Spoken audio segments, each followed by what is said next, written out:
Hello guys, welcome back to my channel বাংলায় business.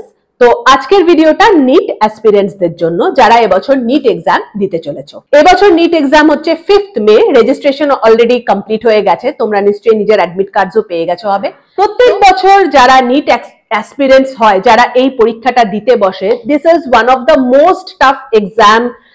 শুধু ভারতবর্ষের না, এটা ওয়ার্ল্ডের one of the most tough exam.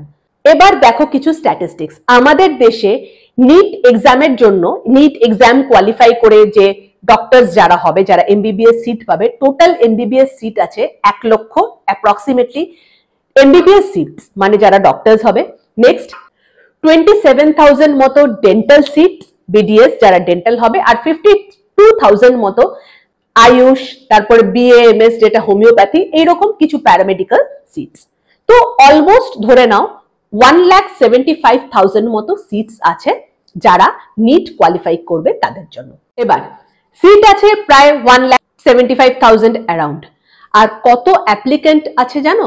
24 lakh. এই বছর 2024 সালে 24 লাখ অ্যাসপিরেন্টস অ্যাপ্লিকেশন জমা করেছে ফর নিট এক্সাম। তার মানে বুঝতে পারছো, এই 24 লাখ স্টুডেন্টস এর মধ্যে কিন্তু অনলি 1,75,000 স্টুডেন্টস চান্স পাবে। তাও এমবিবিএস সিট কিন্তু অনলি 1 লাখ, মানে 1 লাখ স্টুডেন্টই কিন্তু ডক্টর অ্যাকচুয়ালি হতে পারবে।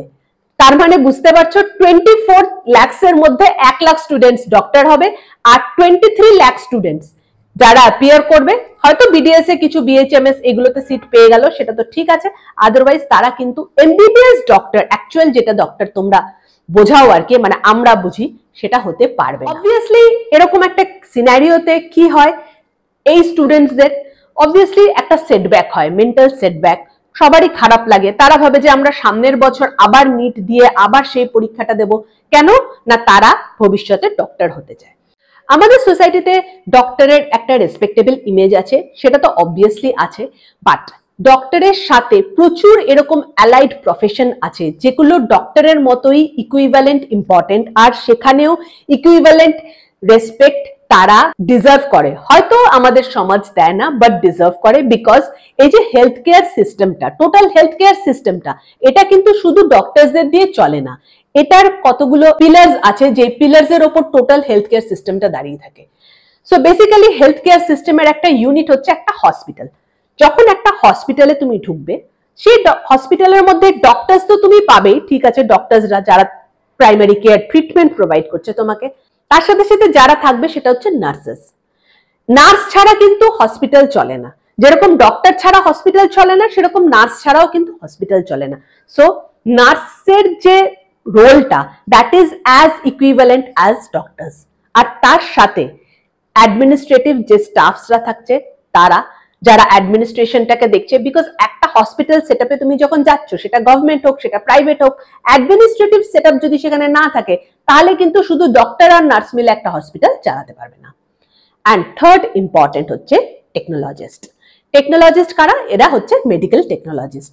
ডক্টর বা নার্স একটা পেশেন্টকে কিভাবে ট্রিটমেন্ট করবে, তারা কিছু ডায়াগনস্টিক টেস্ট লিখে দেবে, তারা যদি কোনো প্রসিডিওর করতে হয়, লাইক যদি একটা সার্জারি, ওটি হয়, বা ডায়ালিসিসের মতো কোনো একটা প্রসিডিওর করতে হয়, ব্রঙ্কোস্কোপি করতে হয়, এগুলো সবকিছুর জন্যই কিন্তু একটা মেশিন দরকার হয়। এবার সেই মেশিনটা খুব সফিস্টিকেটেড হয়, বিকজ আলটিমেটলি ওই মেশিনটা ওপর ডিপেন্ড করছে যে একটা পেশেন্টের লাইফ। তার জন্য এই মেশিনের মেনটেনেন্স বলো, এই মেশিনের টেকনোলজি বলে, এগুলো প্রচন্ড হাইটেক আর প্রচন্ড লেবার ইন্টেন্সিভ।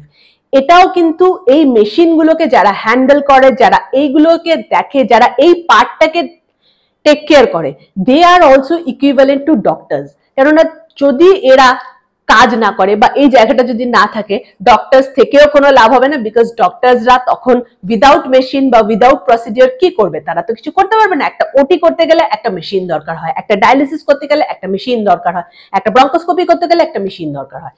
তো এই যে মেশিনগুলো, তারপরে টেস্ট, একটা পেশেন্টকে যখন তারা ট্রিট করে, তারা কিছু টেস্ট রেকমেন্ড করে, সেই টেস্টগুলো কোনো মেডিকেল টেকনোলজিস্ট সেই টেস্টগুলো করে ল্যাবে বসে। তাকে হয়তো তোমরা কেউ ডিরেক্টলি দেখতে পাও না, বাট ল্যাবে বসে তো সেই টেস্টটা করছে। সেই টেস্টটা যদি না করে, তাহলে কি ডক্টর ট্রিটমেন্ট করতে পারবে? পারবে না। সো अगेन এই মেডিকেল টেকনোলজিটাও কিন্তু ইকুইভ্যালেন্ট একটা important part, as important as doctor. So এতগুলো কথা বলার উদ্দেশ্যই এটা যে যদি তোমার মনে হচ্ছে যে তুমি হেলথ কেয়ারে কাজ করতে চাও, মানুষকে হেলথ কেয়ার সার্ভিসেস প্রোভাইড করতে চাও, অথচ তুমি নিট দিয়ে ডক্টর হতে পারলে না, তখনও কিন্তু তোমার কাছে অনেক অনেক এরিয়াজ ওপেন থাকে যেখানে তুমি যেতে পারো অ্যান্ড তুমি সোসাইটিকে সেম লেভেলের, যেটা তুমি ডক্টর হয়ে হেলথ কেয়ার সার্ভিসটা প্রোভাইড করতে, সেম লেভেলের হেলথ কেয়ার সার্ভিস প্রোভাইড করতে পারো। সো হসপিটাল ম্যানেজমেন্ট নিয়ে ডিটেলসে আমি একটা ভিডিও বানিয়ে দেবো, সেখানে আমি ডিসকাস করে দেবো যে এই জিনিসটা তোমরা কোথায় পড়তে পারো এবং এটার আরো ফিউচার অ্যাসপেক্ট কি কি আছে।